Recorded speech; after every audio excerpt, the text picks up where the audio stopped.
안녕하십니까. 만화공인중개사의 저자 이용훈입니다. 오늘은 부동산공법 제36강 시간으로서 8. 건축물의 높이 제한 9. 특별 건축구역에 대해서 같이 공부하도록 하겠습니다. 자, 먼저 8. 건축물의 높이 제한 1. 가로구역 단위의 높이 제한. 먼저 이 높이 제한부터 살펴보겠습니다. 높이 제한이라는 건 건축물의 높이는 그 지표면으로부터 건축물의 상단까지의 높이로 합니다. 그리고 지금 여기 첫 번째 가로구역이라고 나오는데, 가로구역이라는 건 도로로 둘러싸인 일단의 지역을 말합니다. 예를 들어서 도로가 뭐 이렇게 있다고 치면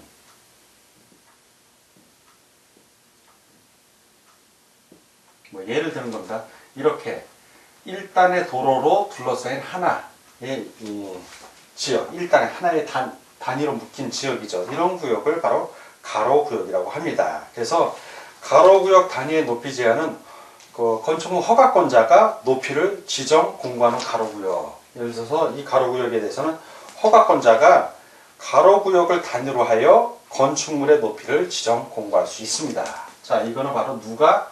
허가권자가 할 수 있는 겁니다. 허가권자. 그러니까 특별자치시장, 특별자치도지사 또는 시장, 군수구청장을 말합니다. 그리고 허가권자가 이런 가로구역 단위의 높이를 제한을 하려면 어떻게 해야 된다? 지방건축위원회의 심의를 받아야 돼요. 심의를 받은 후에 그리고 나서 높이 제한을 하려 한다는 얘기입니다.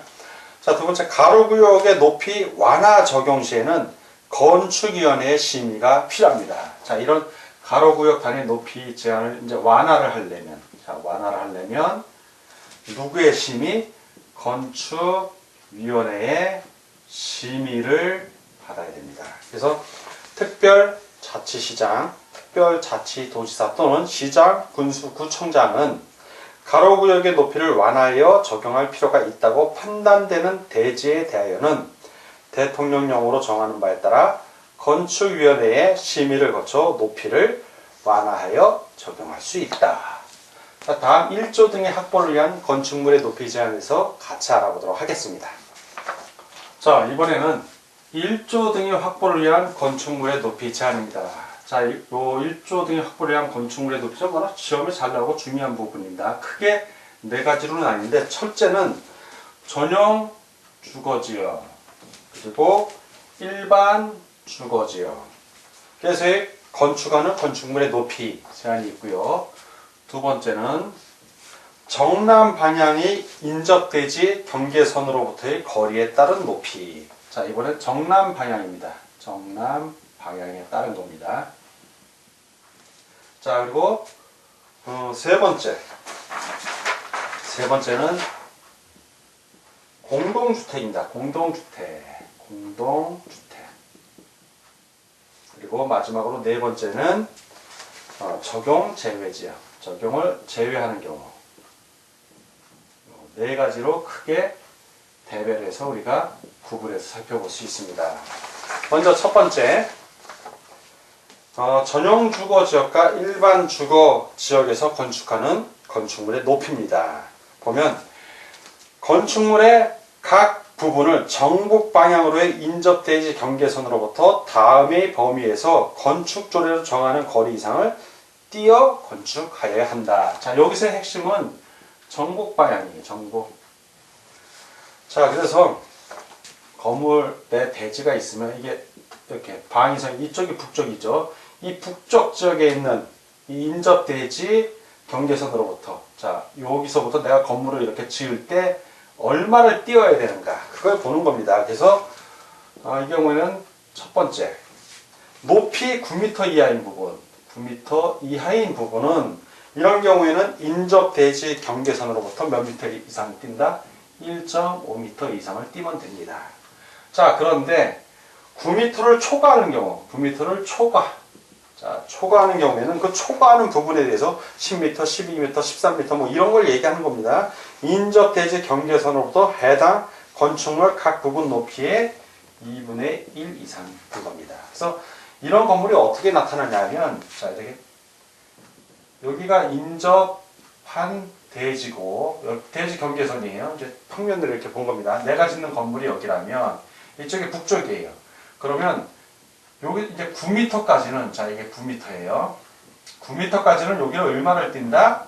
1.5m 이상을 띄면 되는 거고, 이 9m를 초과하는 경우에는 이 각도보다도 더 이 범위가 이 높이의 2분의 1 이상을 띄란 얘기입니다. 그래서 이렇게 건물이 이렇게 계단식으로 지어진 걸 여러분들이 본 적이 있을 거예요. 그런 경우가 바로 이런 경우에 해당이 됩니다. 자, 두 번째, 정남 방향입니다. 정남 방향. 정남 방향의 인접대지 경계선으로부터 거리에 따른 높이입니다. 다음의 하나에 해당하면 건축물의 높이를 정남 방향의 인접대지 경계선으로부터, 이번엔 남쪽이에요. 남쪽. 요쪽을 얘기합니다. 이 남쪽. 정남 방향의 인접대지 경계선으로부터의 거리에 따라 1의 규정에 따른 높이의 범위에서, 방금 말한 이 전형 주거죠. 일반 주거죠. 이겁니다. 1의 규정, 정복 방향 규정이죠. 따른 높이의 범위에서 특별자치시장, 특별자치도지사 또는 시군구청장이 정하여 고시하는 높이 이하로 할 수 있다 해갖고 8가지가 나옵니다. 8가지가. 중요한 거라 여러분들이 암기해야 됩니다. 외우려고 하지 말고 여러 번 계속 볼 생각을 하십시오.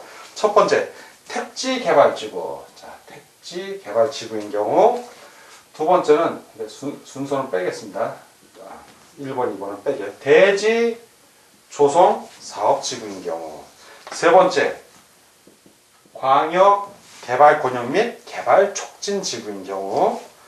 네 번째, 국가 산업단지, 일반 산업단지, 도시 첨단 산업단지 및 농공단지인 경우. 다섯 번째, 도시개발구역인 경우. 여섯 번째, 정비구역인 경우. 일곱 번째, 정북 방향으로. 자, 여기 정북 방향 나옵니다. 이거 중요해요. 정남 방향 중에서도 정북 방향이 따로 규정이 된 거예요. 7번. 정북 방향으로 도로, 공원, 하천 등 건축이 금지된 공지에 접하는 대지인 경우입니다. 자, 그리고 마지막으로 여덟 번째는 뭐가 있냐? 역시 정북 방향이에요. 자, 정북 방향으로 접하고 있는 대지 소유자하고 이때는 합의한 경우예요. 합의. 자, 이렇게 합의한 경우. 요 8가지 경우도 아울러 꼭 알아두시기 바랍니다. 다음은 이제 공동주택이에요. 공동주택. 공동주택도 시험에 잘 나옵니다. 읽어보겠습니다. 다음이 어느 하나에 해당하는 공동주택, 일반 상업지역과 중심상업지역에 건축하는 곳은 제외한다. 공동주택은 채광 등의 확보. 자, 이거 여기선 채광이에요. 채광. 왜냐하면 공동주택은 건축물 높이가 워낙 높으니까 인접한 그 건물, 아파트를 생각하시면 돼요. 너무 가까우면 채광을 안 되죠. 햇빛을 못 받아요. 그래서 채광 등의 확보를 위하여 대통령령으로 정하는 높이 이하로 하여야 된다. 그래서 어떤 경우냐면 이게 두 가지 경우가 나오는데, 첫 번째는 인접대지 경계선 등의 방향으로 채광을 위한 창문을 두는 경우예요. 자, 창문을 두는 경우. 그럼 좀 띄워줘야죠. 대통령령으로 정합니다. 두 번째는 하나의 대지에 2동 이상, 2개 동 이상. 아파트 대지 하나에 아파트 2개 짓는 거예요. 건물 따로따로.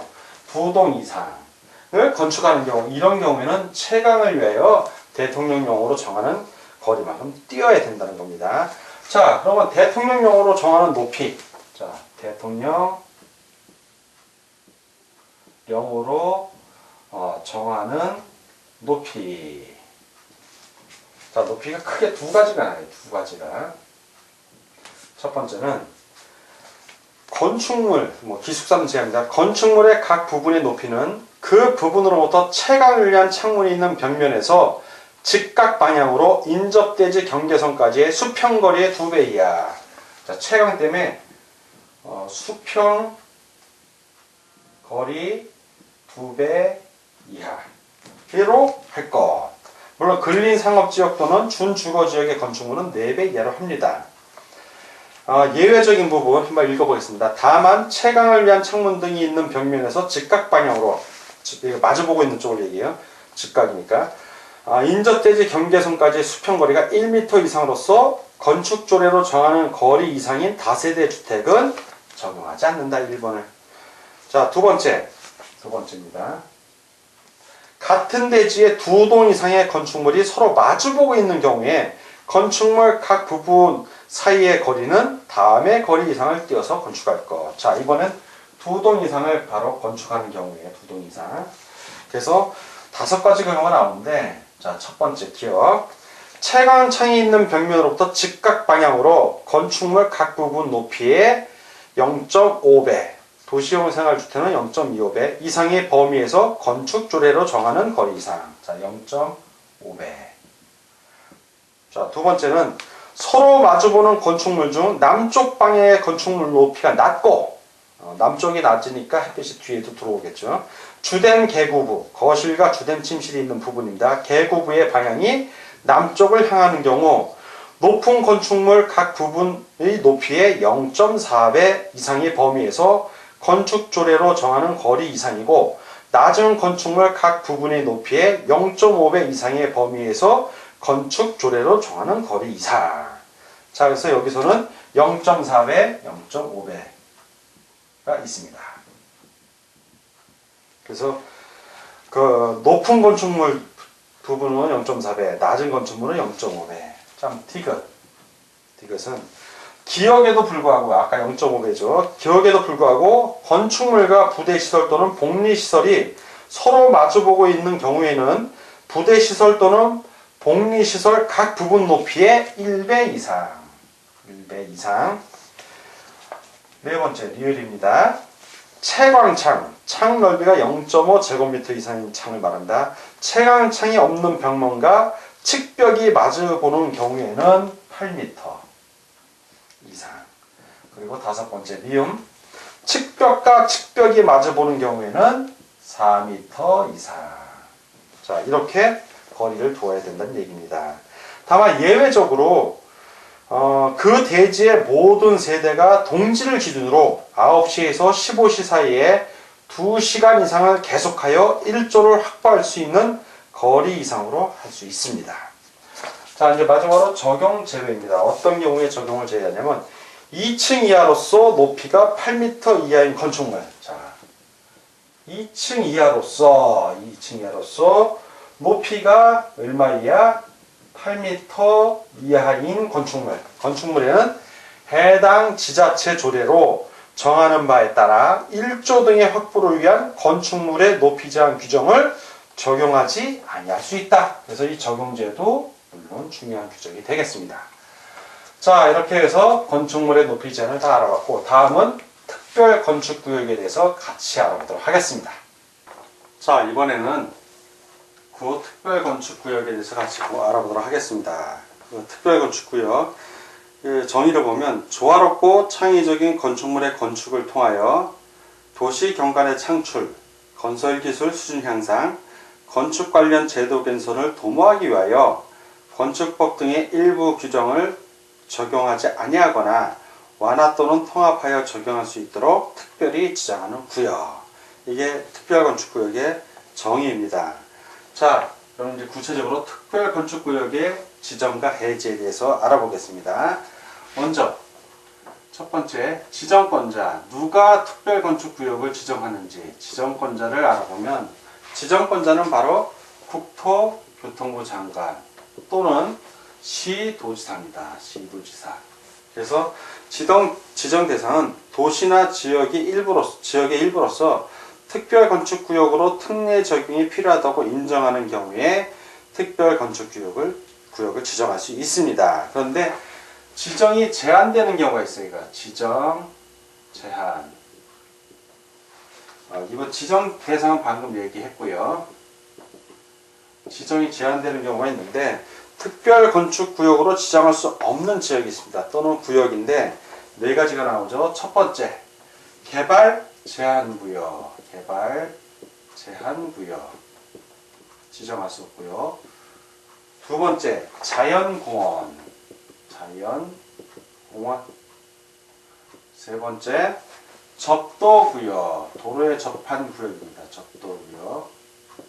네 번째, 보전산지. 산지인데 보존해야 된다, 이 뜻이에요. 이 4가지 지역이나 구역은 특별건축구역으로 지정할 수 없는 지역입니다. 자, 해제. 어떤 식으로 이제 해제를 하는가. 해제. 국토교통부 장관 또는 시도지사는 다음의 하나에 해당하는 경우 특별건축구역의 전부 또는 일부를 지정 해제할 수 있다. 이 경우 국토교통부 장관 또는 시도지사는 지정신청기관의 의견을 청취해야 한다. 자, 해당하는 경우 어떤 경우냐? 첫째, 지정신청. 특별건축구역으로 지정해달라고 신청한 기간을 말하는 게 지정신청기관이 요청을 했어요. 해제해달라고 요청이 있는 경우. 자, 두 번째는 거짓이나 그 밖의 방법으로 지정을 받은 경우. 이게 거짓. 이런 경우는 당연히 지정 해제해야죠. 자, 세 번째. 특별건축구역 지정일부터 5년 이내에 특별건축구역 지정 목적에 부합하는 건축물의 착공이 이루어지지 않은 경우. 자, 지정일로부터